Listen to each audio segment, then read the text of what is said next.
G'day, comrade subscribers. Hope you're all well. Back on my favourite little Radio 86RK homebrew. Massive thanks to PCBWay again for helping me out with this project, providing the boards for free. I really do appreciate it, because I love this machine. So a few just minor updates. Before I go too much further, PCBWay's 10th anniversary deals and celebrations still on. They've extended it till end of August. So if you want to go check that out and see what they're offering. I think I've got a little segment about that coming up now. So yes, PCBWay's 10th anniversary. So they've got some special stuff going on their website until the end of the month, July 31st, 2024. So let's check it out. Okay, this is my story. So 2020, December 16th. Okay, cool. Just 0 days later, I placed my first PCB order. The Swift Action honoured us because it showed your trust and expectations in our service. We hope you've already experienced a high quality service and support. Yeah, I've been pretty happy. We're committed to ensuring your satisfaction every step of the way. Design and development often require inspiration, which isn't always readily available. That's where PCBWay community comes in. With over 16,000 open source shared projects, we proudly invite you to get involved. So actually I might do some of that. I haven't mainly just putting it on GitHub, so I don't think anyone's that interested in what I've been doing. So yeah, okay, so we've got a bunch of coupons. So $10 off, is it? For orders over of $15 or more. It's pretty cool, I think. Oh, version 2, okay. We're offering you limited time coupons. So $12 off. So a whole bunch of coupons here, various bits and pieces. So you can check those out. And continue on down our journey. So unlock an exclusive coupon after watching 30 seconds of the video. Well, I won't spoil the video. So I'll let you guys watch it yourselves, and you get another exclusive coupon, or is it badge? Something. Okay. So I think they just told me about this. So no one's. Oh, here we go. Whoop. No, I'm not in the middle of the ocean. So someone's put something here in Australia. So I think we are. Melbourne's down here. So I think that's probably Brisbane there. I'd say that'd be Brizzy. And then Sydney's down here, I guess. And Port Macquarie's probably about here. So join the fun by making a location on the map and uploading a special photo. Okay. Well, I'll find a photo and I'll definitely do that. I'll mark that one there. I'll dig one out. Okay, PCBWay badge charity sale. Together we've grown and thrived for a decade. To celebrate this milestone, we're excited to announce our badge charity sale, with all proceeds being donated to charitable organisations. Oh, cool. All right, so if you're into that sort of thing, buy some badges and money goes to charity. That's pretty good. Okay, and then we've got a lucky draw here as well, so 2 chances left. All right, I'm not going to... Oh, okay, people have been winning beans. All right, well, I'm not going to do that now. I'll concentrate. So yeah, so come check it out. 10th anniversary is running through until July 31st, so the end of the month. Obviously 2024. So yeah, check it out. All right, so yeah, definitely check them out. So on this particular board, so I'm still using the version 1.3 board, so I'm still using the JCU KEN keyboard layout. I think I've got it sorted now. I'm happy with it. So what I've done is I've just basically stocked up. So this is a DSA profile. So I think on AliExpress, I've just stocked up on various. They had Cyrillic, they had QWERTY, They had blanks and various different colours, so I've just stocked up on a whole bunch, and this is what I've ended up with. So we're going to have a closer look. I'm pretty happy with it. So my handwriting could be better. So these are obviously blanks, so I can just redo those. You know, I've got hundreds of blank ones now. Yeah, I'm happy with it. I'm happy with it. So yeah, and I'm now running 2 Soviet parts. So I've got the font ROM here, which is from my Alpha BK. So that's a Soviet EEPROM. And thanks to Adam in Poland, I'm now also running a genuine new old stock 8080, Soviet 8080, otherwise known as the KR580VM80A. So that's a 2.5mm pitch, so it's a bit of a stretch to get it in the 2.54mm. He also sent me a Polish one, which I think is 2.54 as well. So that would have fit in a bit nicer, but I managed to get it in, and it's working. So I'm happy with that. The ROM disk, the EEPROM, or the ROM module. So I originally had it like this. So just a simple 2-way header, ribbon cable, which then connected to the parallel port.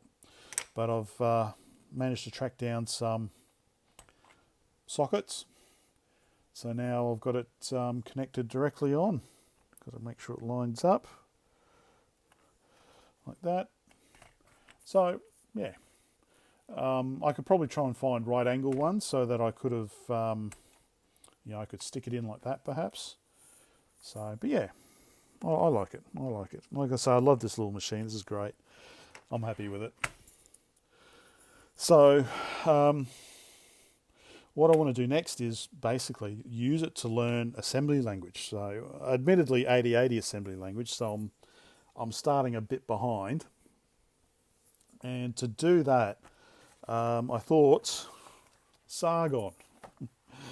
So I've got this book, which has got the original Sargon Z80 source code, Z80 assembly language, except it doesn't. This isn't Z80. This is not Z80 mnemonics. This is actually something called TDL. So you can't actually run this through a Z80 assembler. You can't run it through an 8080 assembler. So that's what, yeah, so I've got my 8080 assembly language programming manual here with all the mnemonics, and I've also got this, the TDL Z80 relocating linking assembler users manual.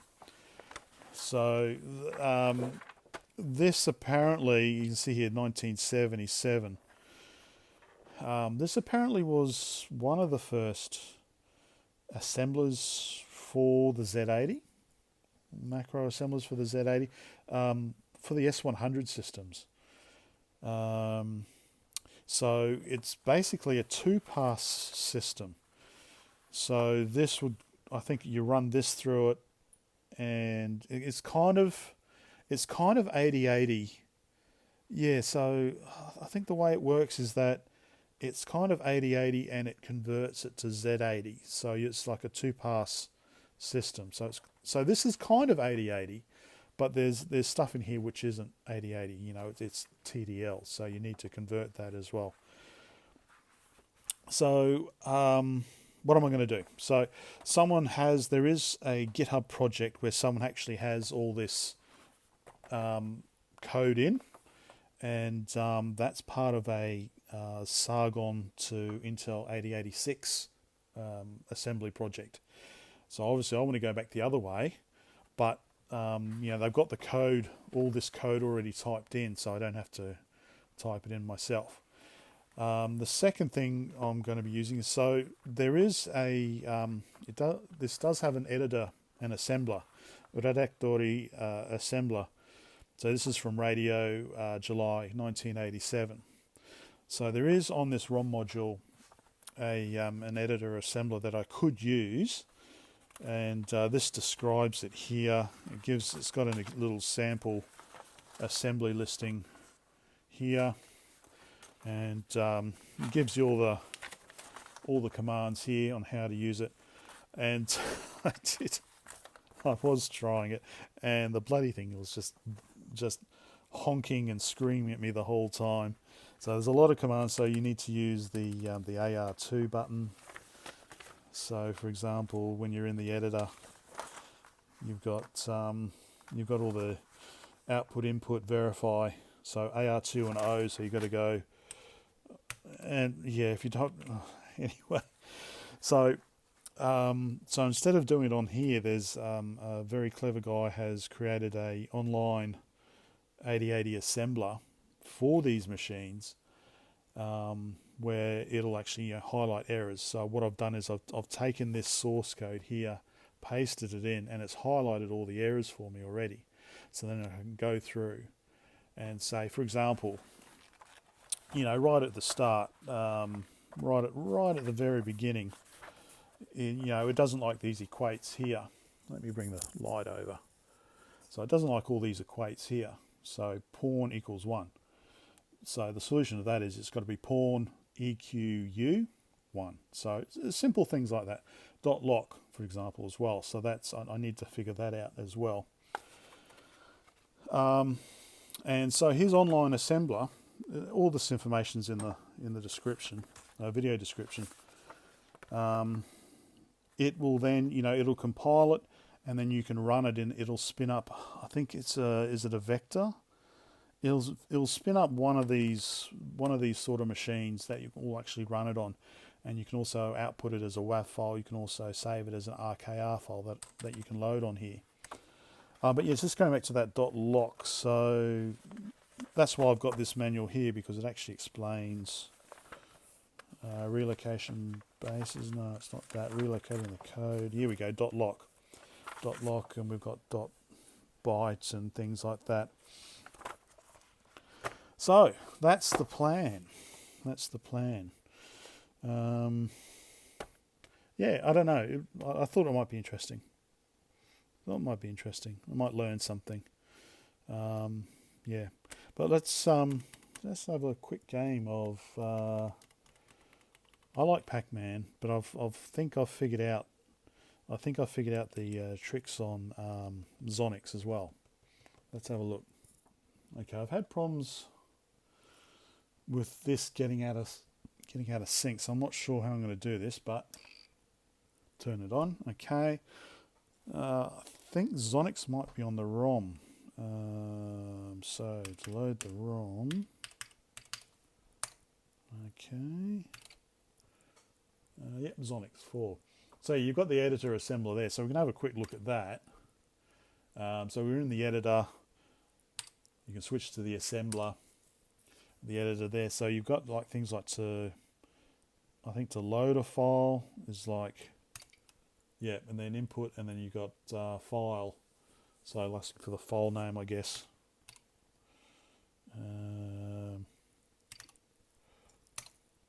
Okay, it should be loading.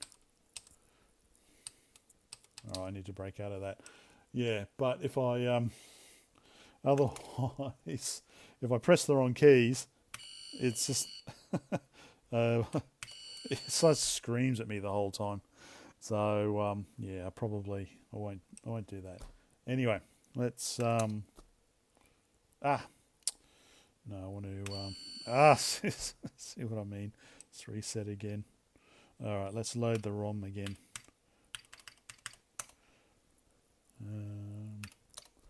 All right, let's try Zonix.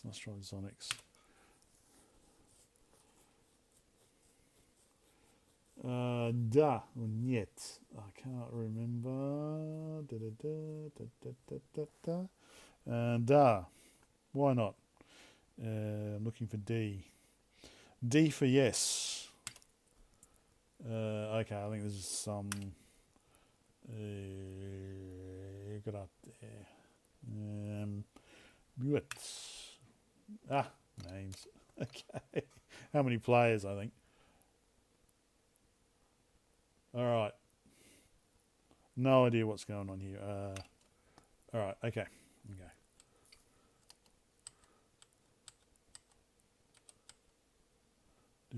So I think the idea I had was to just try and do like little, wait for them to go away, like little sections like that, so that they might get stuck behind them, like that. Try and get them stuck in a corner somewhere.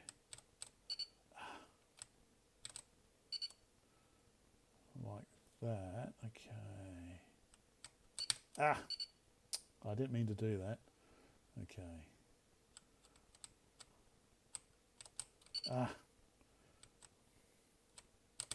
Okay.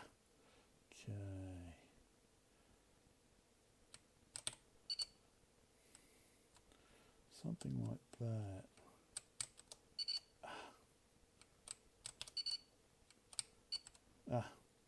Okay.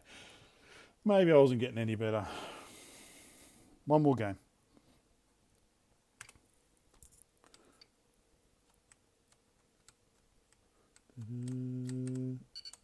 Okay.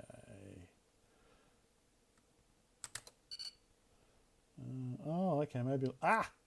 Now, that guy got me. Is it the spark or something? Okay. Alright. Leave the lane over here.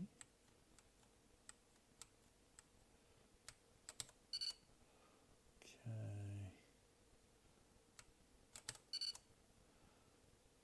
They're stuck over there. Alright, so I've got them in synchronicity. They were in synchronism. Okay. I missed my chance, did I?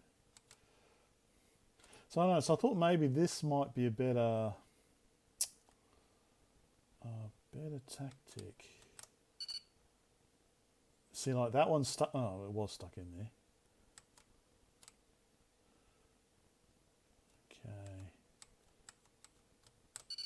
Okay.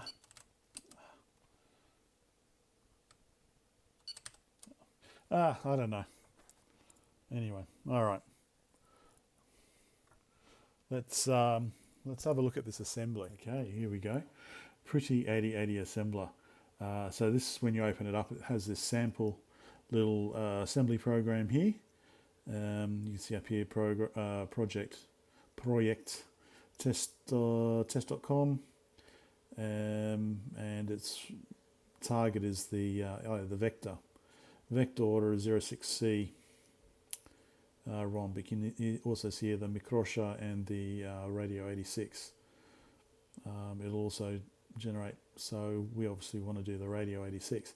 But anyway, so this little sample here, you can see it's pretty cool. It's got all this information, and you can see the machine code on the left, and then you've got your options down here, so you can generate a bin file, a hex file, a tape file, generate a WAV file, or you can just run it, and you do that, and it spins up a VM of the vector, and there we go. And you can see here, assembled by Pretty Assembler. How do we get that? How do we get it back now? There we go.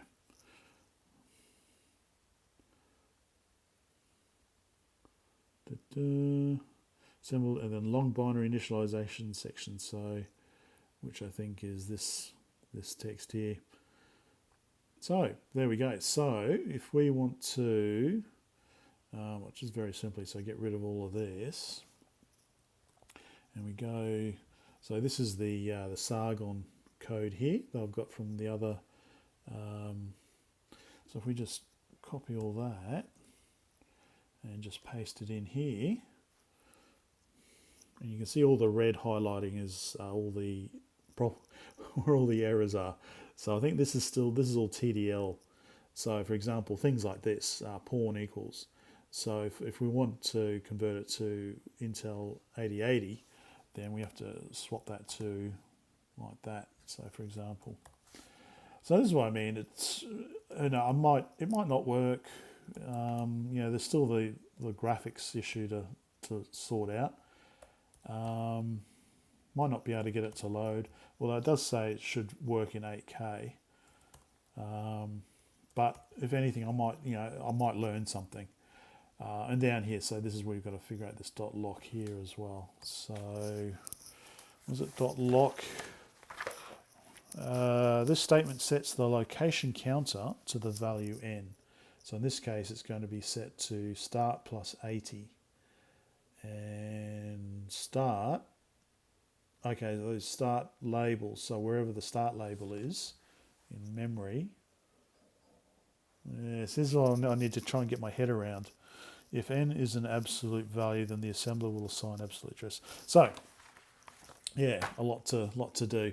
So down here we've got dot byte. So I don't know if we like convert this to dB, like that, for example.